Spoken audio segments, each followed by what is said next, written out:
Thanks for joining us. I'm Isis Romero. Texas Lieutenant Governor Dan Patrick is proposing a big change for in-state law for property tax relief. Wednesday, he proposed increasing the Texas homestead tax exemption to $60,000 or higher. That would mean savings for homeowners, but it could also cost school districts money. KENS 5 reporter Andrew Moore tells us what one local district has to say about it. Andrew? Texans currently enjoy a homestead tax exemption of $40,000. That means a school district cannot tax you on at least $40,000 of your home's value. But if the lieutenant governor wants to raise that exemption higher, what happens to school district revenue? Well, we spoke to NISD about it today. Property tax should be at the top of the list.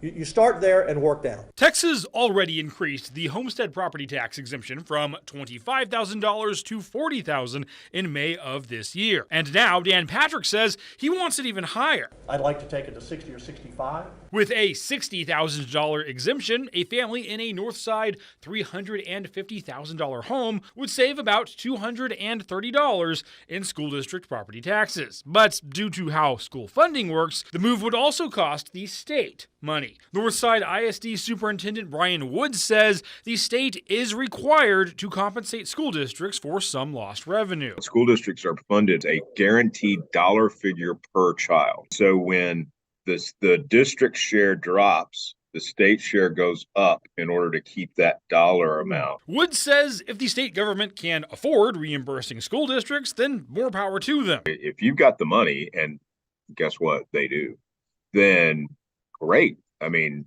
knock yourself out. But he also wonders if the state can afford this in the long term. UTSA political expert John Taylor says spending that much money will require a debate this spring and the governor's support. And that's actually what I think what we're going to see in Austin is what are the spending priorities?